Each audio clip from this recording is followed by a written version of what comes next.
Welcome to the English Epics channel. Alex Macmillan was over the moon. He pulled his cell phone out of his pocket and called home to inform his wife that his 2-day meeting in San Francisco had been canceled and he wouldn't be taking his 5:30 p.m. flight. After all, he was heading back to the office to drop off some documents and expected to be home in about 3 hours. In reality, the 2-day meeting was actually a job interview. He had caught wind of a vacancy for the position of division president at a national company that had recently relocated one of its divisions to the Chicago area. Everything he knew about Chappell Electronics suggested that working there would be fantastic, and the regional division's office was close enough to his home that his commute wouldn't take any longer than it did now. Chappell is a manufacturer of electronic devices, including video surveillance equipment and other widely used electronics. The position was a perfect fit for his skill set, and he had been highly recommended to the company by his boss and friend Michael Kraft. Michael had close personal connections with several high-ranking individuals at Chappell and had helped facilitate the introduction. Although Michael was unhappy to see Alex leave, he understood he couldn't hold him back and gave him a glowing recommendation. In fact, Michael was held in such high regard that the only reason the interview took place at all was to satisfy the formal protocol required by Chappell. The trip was canceled because they planned to meet him in Chicago at the division headquarters, not at the corporate headquarters in San Francisco. According to Michael, they were going to offer him the position right away. This came as somewhat of a surprise to Alex, but the company had been following his career for several years, and out of respect for his boss, had refrained from making a direct offer earlier. They hadn't made him an official offer yet, but this would be settled. When he met with them the following day, Chappell had outlined a high salary and benefits package that made Alex's head spin, regardless of where his offer landed within that range. He knew it would significantly improve their standard of living. If everything went according to plan, Alex would start the job in 3 weeks. When he arrived at the office, Michael was already waiting for him with a huge smile on his face. He congratulated Alex warmly. "If anyone deserves this, it's you. Congratulations." Apparently, Michael's friends had already called him to share the news that the job was Alex's. Alex replied, "Come on, Michael, they haven't even made me an official offer yet. You'll have to hold off on the congratulations, but thanks anyway."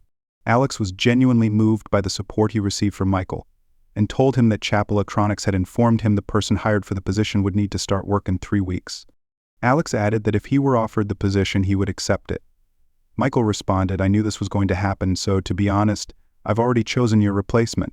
It's in Colton, and she's fully qualified to take over for you starting tomorrow, as you well know, since you've taught her everything she knows." Alex smiled and had joined his team 2 years ago, and as Michael said, she was more than capable of replacing him.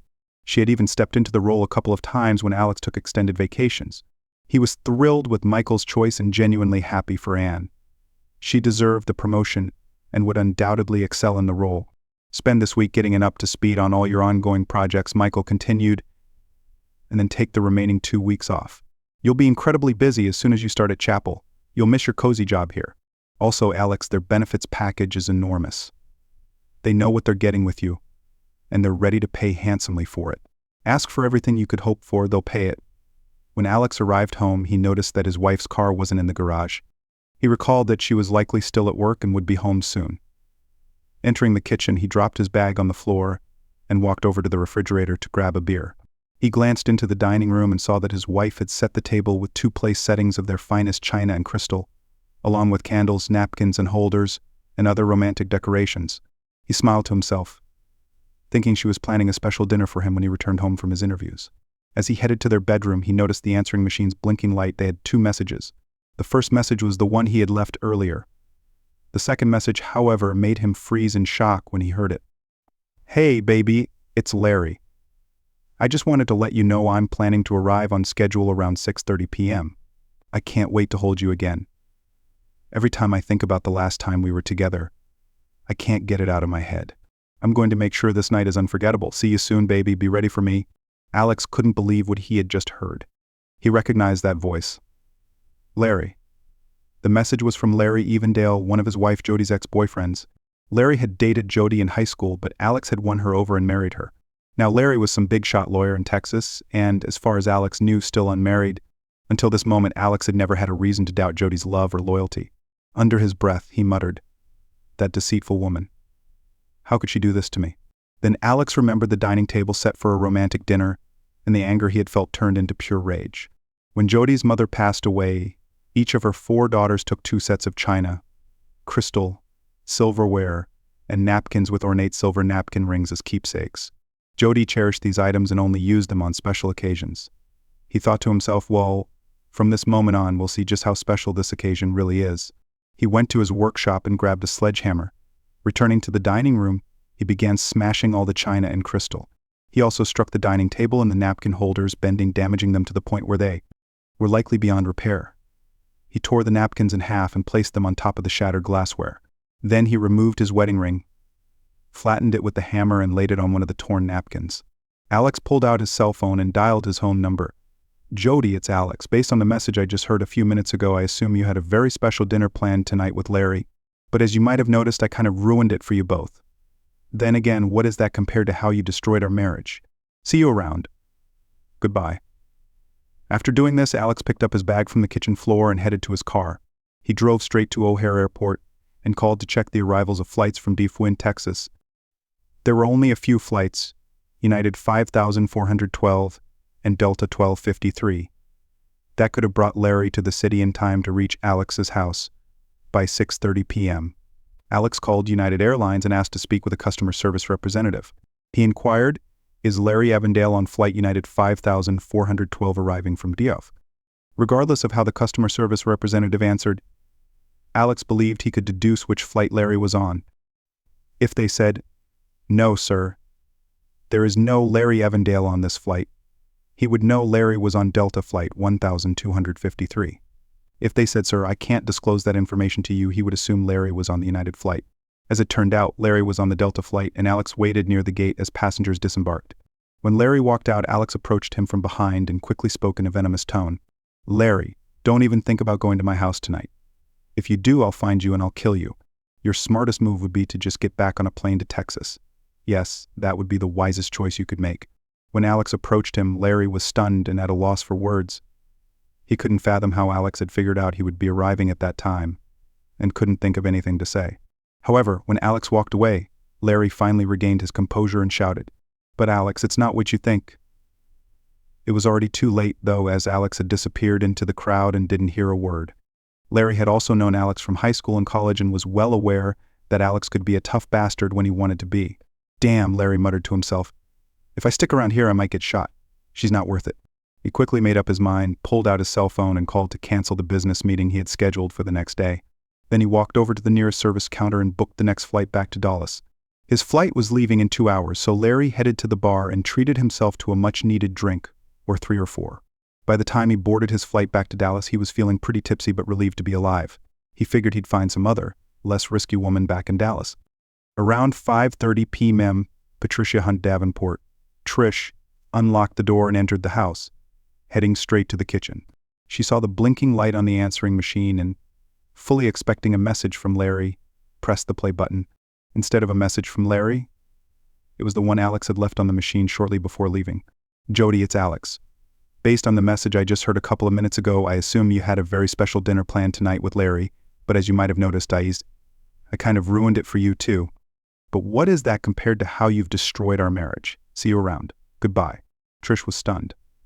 How had Alex gotten Larry's message? He was supposed to be on a flight to San Francisco. She thought, oh my God, Alex thinks it's Jodi who's meeting Larry. Oh no, this is terrible. Then she noticed the destruction in the dining room, and her panic intensified. Trish called her own home, and her sister, Jodi Hunt McMillan, answered. Oh my God, Jodi, you have a huge problem. Alex came home and got the message from Larry. He smashed the china and crystal, wrecking the entire dining room and the festive table you set up for me. Get the kids in the car and come here. Oh God, Jodi, I'm so sorry this happened. As it turned out, Trish Davenport was the married woman who wanted to experience a bit of romance in an extramarital fling with Larry Evandale. Her husband, Carl Davenport, was out of town on business, and Jodi had planned to watch her children while Trish hosted her little rendezvous with Larry. Trish knew that Carl tended to work long hours when he was away, and likely wouldn't call her until 8 p.m. or later, giving her several hours to spend with Larry. But now that Alex had figured out what was going on, the entire plan had fallen apart. Jodi arrived with her 6-month-old twins in their car seats about 10 minutes after hanging up. They lived only a few blocks apart, so all she had to do was gather the children and drive over. As soon as Jodi walked through the door, Trish noticed the panic on her face. Jodi rushed over to her and exclaimed, "Oh my God, Trish, what am I going to do? How did this happen?" Now Alex thinks I'm having an affair. This is all my fault, Jodi, Trish admitted. I've been so overwhelmed since the twins were born, and I just wanted to feel alive and desirable again. When Carl told me he had to leave town, I think something inside me just snapped, and I lost touch with reality. I called Larry to see if he could come over and, well, you know the rest. Oh God, Jodi, I can't believe this is happening. The two young women listened to all three messages on the answering machine. The first from Alex, the second from Larry, which left no doubt about his intentions, and the final one from Alex again. When they played Larry's message, they fully understood why Alex had destroyed everything and left the message he did. While no names were mentioned, Larry's message left no doubt about his intentions to engage in an intimate encounter with the woman he was calling. The first thing they needed to do was reach Alex and convince him that Jodi hadn't been having an affair. The two women were confident they could sort things out with Alex and beg him to give Trish a chance to repair the damage she had done to her own marriage. Alex had checked into the Hyatt Hotel in Oak Brook. He needed time to process everything and knew he couldn't go back home. The Hyatt had a nice restaurant and lounge, so even though he wasn't particularly hungry, he had a light dinner and then went to the lounge for a drink. After his second drink, he decided it would be wiser to take a bottle up to his room. He asked the bartender if he could order a bottle of scotch to be sent to his room and was assured it could be arranged. Settling into his room, Alex sat on the sofa with a glass of whiskey in hand. He knew he had missed a few calls that had gone to his voicemail, so he pulled out his cell phone and saw that he had 3 messages. The first one was from Trish, his sister-in-law, and Jodi's sister. Alex, I just got to your house, saw the mess in the dining room, and listened to the messages on your answering machine. Oh my God, Alex, you've made a mistake and I just don't know what to do. I was the one who was supposed to meet Larry at your house, not Jodi. She was at my house taking care of the twins. Oh God, Alex, this is a mistake. Please call me or call Jodi and we'll explain everything. Jodi wasn't cheating on you, it was me. Please call me back. The second message was from Jodi saying more or less the same thing. Alex, darling, there's been a terrible misunderstanding, baby. I'm so sorry you thought I was cheating on you. That must have been awful for you. But, sweetheart, it was all arranged at our house, and Trish was the one meeting Larry while I was babysitting the twins. Please call me or come home so we can talk. You'll see how much I love you and how horrible I feel about the pain this has caused you. The third message was also from Jodi, Alex McMillan. This was a terrible mistake and misunderstanding. Come home so we can fix this before you do something rash. You know I love you. Alex pulled out his cell phone, selected his wife's number from his contact list, and sent her a text message. I got the messages from you and your sister, and I understand what you're saying, but I still need a couple of days to think this over. I'll call you tomorrow night. He was still upset, but actually felt a little better about the situation. What he couldn't understand was why they had arranged this at his house. The twins were only 6 months old. Even though he understood what they were trying to explain in their messages, he planned to verify a few things for himself. A few seconds later, his phone buzzed, alerting him to a text message. It was from Jodi. Alex, I want you to come home. Please don't stay away from me, baby. I need you here, please. Alex immediately replied, No, Jodi, I need to sort this out. I'll call you tomorrow night. He turned off his phone and had a couple more drinks before finally collapsing onto the bed and falling asleep. The next thing he knew, sunlight was streaming through the windows, hitting him directly in the face. Reluctantly, he got up and drew the curtains to block out the light. It was killing him, and he was already feeling miserable enough.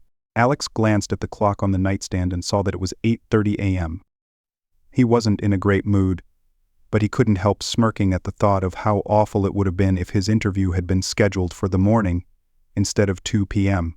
He knew he still had a packed schedule, so he called home to check if Jodi had left for work. She didn't answer his call, so he assumed she had already gone. Alex left his hotel room and took the elevator down to the garage. He got into his car and drove to an electronics store, where he purchased a few items before heading home. As he drove, he thought, well, while I'm at it, I might as well test out some products from Chapel Electronics. When he arrived home, he felt relieved that no one was there.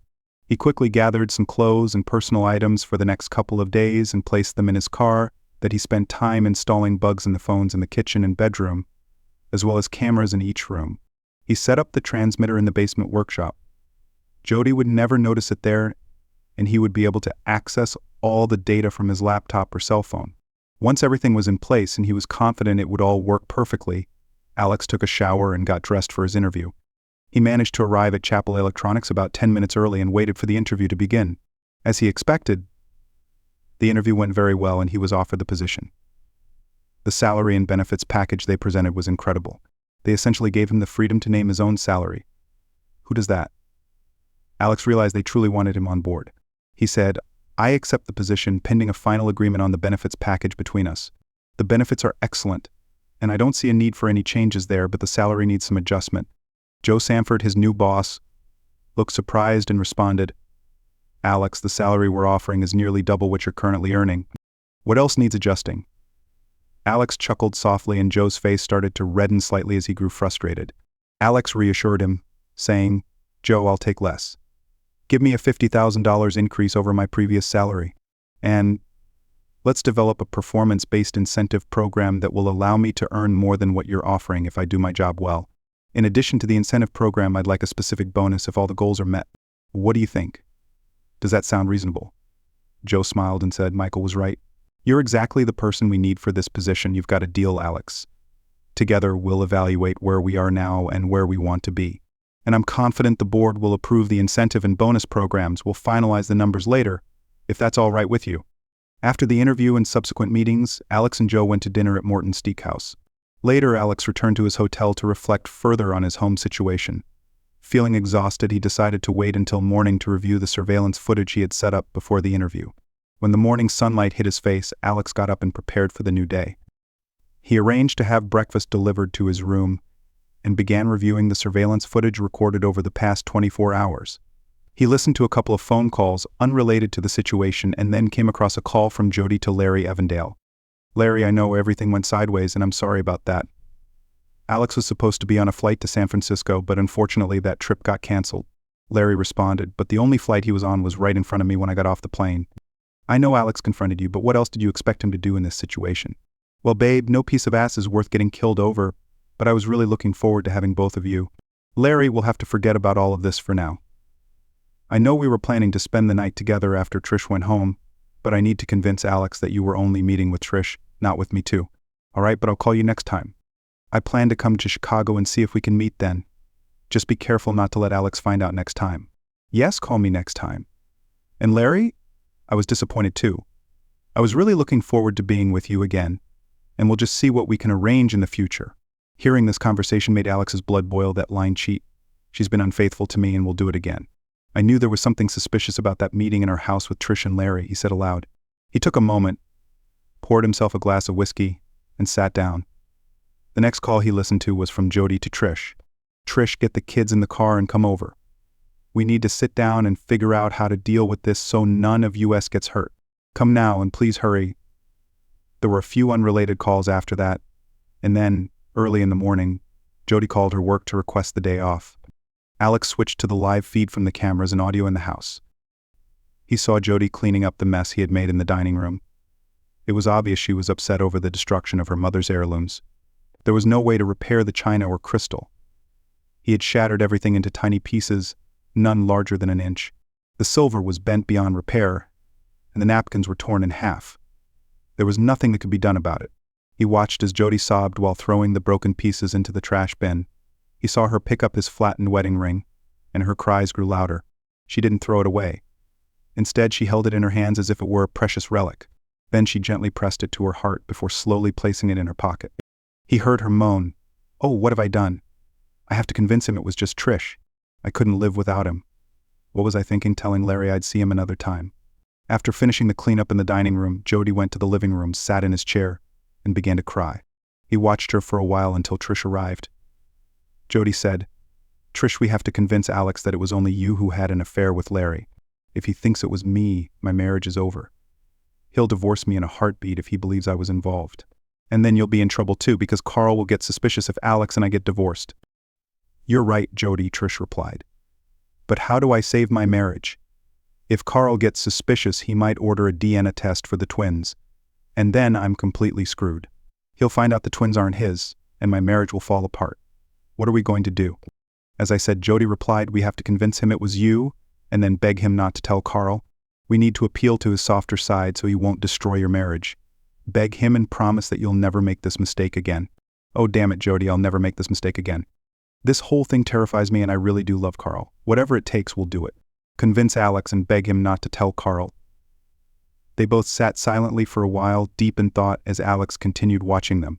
Finally, Jodi spoke again. "Damn it. Why did we all have to turn out like Mom? She cheated on Dad, and now you and I have cheated on our husbands, and Kay and Bobby have been cheating on theirs for years.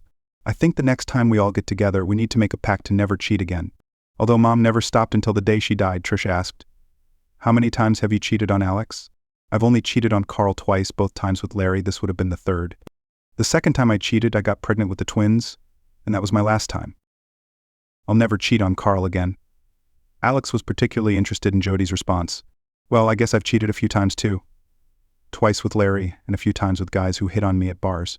When Alex was traveling, I hated sitting at home alone, so I'd go out and let some guys buy me drinks and flirt a little. I guess a few times I went too far, and the next thing I remember, I was lying on my back with my legs spread.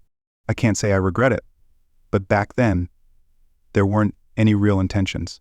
I just didn't want to be alone." Trish laughed. "No intentions.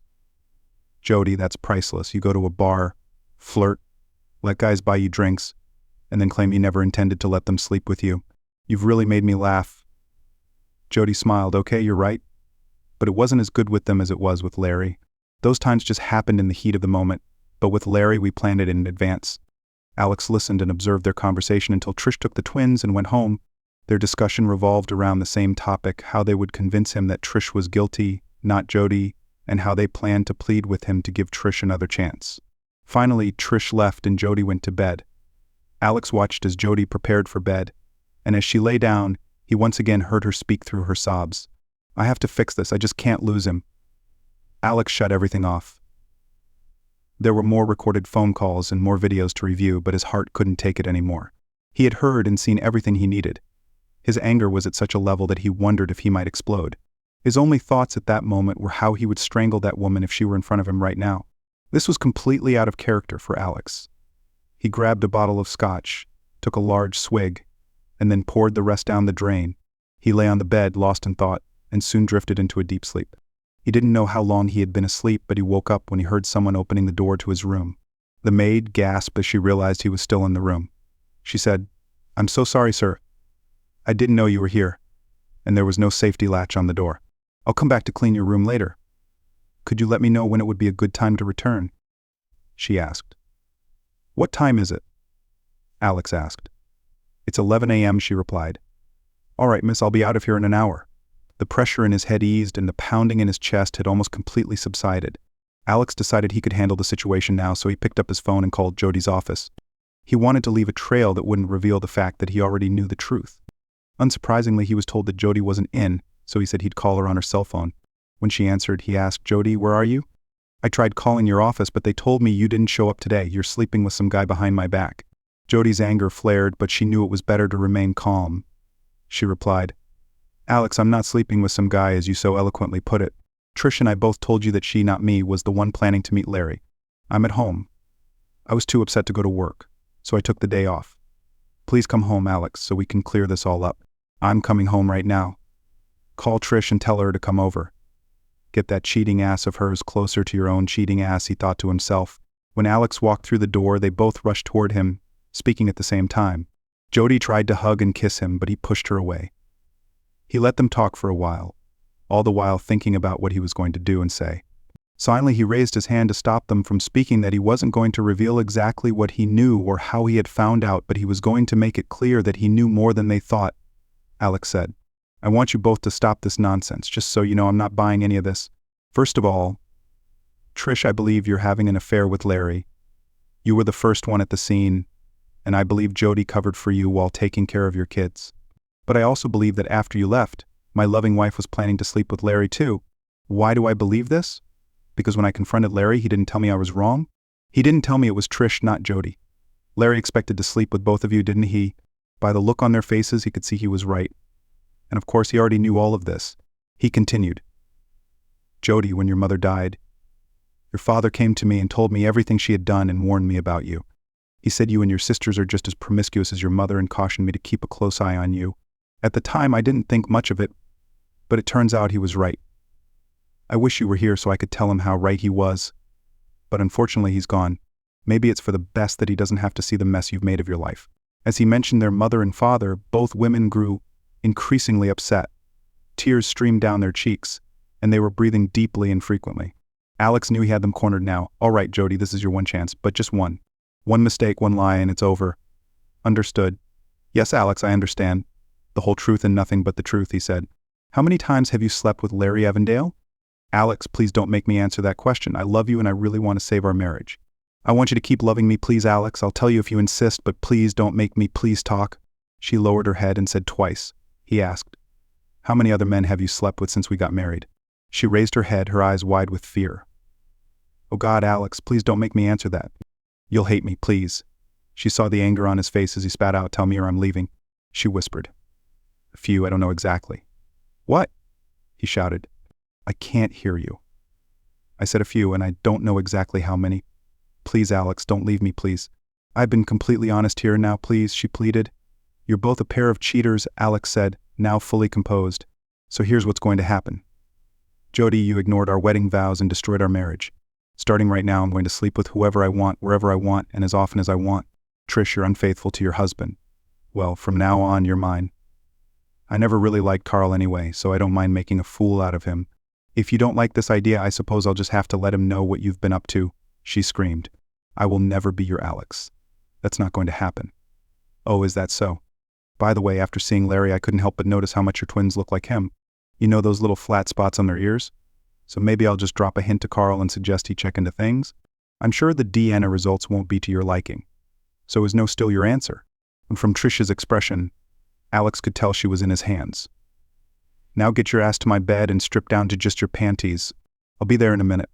Get yourself together right now or this won't go well for you. She looked absolutely terrified, her eyes wide and her chin trembling, but she nodded obediently. With a pleading glance at Jodi, she left the room and headed toward the bedroom. Jodi was stunned at how things were unfolding and said, Alex, how can you do this to us? How can you do this to Trish? I know I was wrong, but it's going to be hard for us to get through this. Jodi, I don't give a damn right now whether we get through this or not. If you don't like it, just leave. I don't care. You and Trish got yourselves into this mess, so I don't care how you're going to squirm your way out of it. How long are you going to keep this up, Alex? When can we start trying to save our marriage? You want the truth? I don't know how long I'll keep sleeping with other women. I think I'll probably keep doing it until I stop wanting to strangle you every time I see you. Maybe I'll never stop. Since you threw out our wedding vows, I see no reason to honor them either.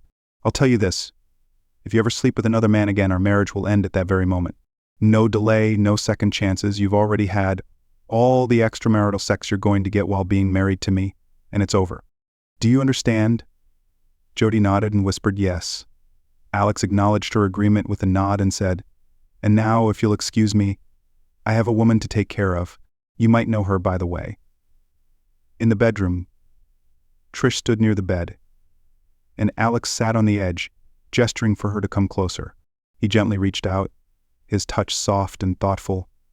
You know, Trish, I've often wondered how stunning you might be, and now I can say, you're even more beautiful than I imagined, Alex said, his tone sincere.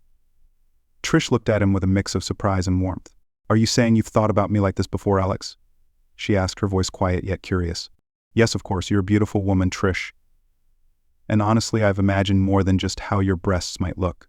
I've also thought about what it would be like to make love to you. But being married to Jodi, I never acted on those feelings. Still, believe me, they've been there. Now, there's no reason why I shouldn't tell you all the things I've imagined doing with you. And there's no reason why we can't just enjoy being close to each other. Believe me, I plan to continue spending time with you when the opportunity arises. Alex gently pulled Trish closer to him, placing a soft kiss on her shoulder. It was a tender moment, and it seemed clear that Trish appreciated the attention she was receiving. She let out a quiet sigh, showing her enjoyment, which encouraged Alex to continue. He shifted his focus, ensuring both her needs and the moment's intimacy were equally met, and her contentment became evident. As he held her close, he lightly brushed her cheek with his hand, allowing the moment to deepen. He stepped back and said, Let's make sure this moment stays between us. Looking into her eyes with a steady gaze, he continued, Trish, from now on, there's something I want you to know. When you come here, let's leave the past and our usual concerns outside. Let's make the most of our time together. Trish's eyes reflected a mix of uncertainty and understanding, and Alex could feel the tension between them shift to something more grounded. He continued, his voice calm yet firm. We need to keep this arrangement simple and respectful. Let's make sure nothing disrupts the lives we've already built. Trish looked at him with a mix of intensity and vulnerability in her eyes, and Alex felt the tension rising from the weight of his words. He continued, I'll make sure nothing ever jeopardizes your situation, but I want us to be completely honest when we're together. I want you to be open and willing to share these moments with me wherever the opportunity arises. Do you understand?" Trish gave him a small smile and replied, "Alex, you have this effect on me." "Yes, I understand, and I'll do as you ask." Alex gently placed his hand on her inner thigh, his touch deliberate but unhurried. As she leaned into the moment, he guided her toward the bed, helping her settle comfortably. He stepped back, removed his shirt, and tossed it onto a nearby chair. Then he turned to Trish and said, "Now, this is your choice. You can stop this here and now, get dressed and leave. We'll never revisit this again. Or you can decide to continue and show me how you truly feel about this connection." Trish paused, her gaze fixed on Alex. As she contemplated the gravity of the moment, Trish sat up and reached for his belt buckle. After they had spent time together and both were satisfied, Alex said to Trish, "I want you to come here every Tuesday and Thursday afternoon. Hire a babysitter and plan to spend the latter half of the day with me. If you need money for the babysitter, I'll give it to you, but I need you here the whole afternoon. Also remember, I insist you follow my request about never wearing underwear in my presence." "I can do that, Alex, and I don't need help with babysitter money. I'm fine with our little moments whenever you want." With that, Trish got dressed and left the bedroom. She walked down the hallway to the kitchen where Jodi was sitting at the table with a pained expression on her face, tears streaming down her cheeks. "I'm sorry, Jodi," Trish said, "but honestly, I'm not going to give this up. I'm his to take whenever he wants. You were a fool to risk your marriage, this incredible man, and everything he has to offer for any of the affairs you've had. Larry doesn't hold a candle to Alex, and I doubt the others do either. I love Carl and don't want to leave him, but sometimes he's a bit of a jerk and not great in bed. But Alex is the pot of gold at the end of the rainbow, and you ruined it. If I were you, I'd do everything in my power to hold on to him." When Trish left the house, Jodi just sat there crying until Alex entered the room. Then she stood up, ran to the bedroom, and slammed the door. Alex didn't see her for the rest of the day and ended up sleeping in their guest bedroom. Over the next month, Alex met with Trish every Tuesday and Thursday afternoon. On Monday and Wednesday evenings, he scheduled dates with various women he knew, either from his previous job or from social contacts he had made. And Colton had always shown interest in him, but of course he had never allowed himself to pay her any attention. Now that the barriers were gone, Alex and Ann got to know each other on an entirely different level. Occasionally, he even met a stranger at a bar and spent time with her in a hotel room. On those nights, Alex would come home exhausted and carrying the lingering scent of his encounters. Day by day, he could see the toll it was taking on Jodi. It was agonizingly difficult for her. He noticed how much she was hurting, but in truth, he didn't care. He spent weekends with Jodi and they actually talked and did things together. However, not once during that month did he share any intimacy with his wife. She asked a couple of times, but he simply shook his head. He wasn't ready yet. A little over a month had passed since he discovered his wife's infidelity, and he decided it was time to push things further. That Friday evening, he stopped at a local bar before heading home. He knew a woman named Carolyn who frequented the place and invited her over. She was driving her own car and followed him to his house. When Alex walked through the door, the house was empty. He took Carolyn to the guest bedroom where they spent time together, not caring whether Jodi might see or hear. At one point, as he glanced toward the door, he noticed Jodi standing there watching them. Her face showed both pain and anger. Alex simply gave her a nod, smiled, and carried on with what he was doing. When he and Carolyn finished, they both got dressed, and Alex walked her to her car. Carolyn said, "I take it you and your wife have an open marriage, Alex, but I noticed you didn't seem very happy about it." "Actually, we don't have an open marriage, Carolyn, but I don't want to explain everything to you right now. Someday I will, don't worry, I really enjoyed being with you." He kissed her gently and said goodbye. When he returned to the house, Jodi charged at him, pounding on his chest and yelling, "I hate you." Alex responded coldly, "Good, now you finally know how I feel. Now you know what I felt when I discovered how carelessly you treated our wedding vows. Now you understand what it's like when someone you love does to you what you did to me. I promise you this, Jodi. I will never bring another woman into this house again. I will also never sleep with Trish here again. That is my solemn promise to you." Jodi softened, and her anger seemed to subside. In fact, there was a hint of a smile on her face as she asked, "Will you start making love to me again, Alex?" Alex walked over to the kitchen table and pulled out a folder. "No," he said. "I don't plan on ever sleeping with you again. Here are the divorce papers my lawyer prepared the day after I found out you're a cheating liar. I'm leaving now and will be back on Monday to collect all my things. Have your lawyer contact mine. Oh, and by the way, I'll keep seeing Trish because she's amazing, though not much better than Kay and Bobby, who I'll also continue to see. Looks like you were the least exciting one in your family. Goodbye, Jodi. And now tell me, was it worth it?" He dropped the papers on the table and walked out the door. Jodi, in complete shock, collapsed into a chair and burst into tears. Thank you for listening until the end. See you in the next episode of English Epics. Take care of yourself and your loved ones. Goodbye.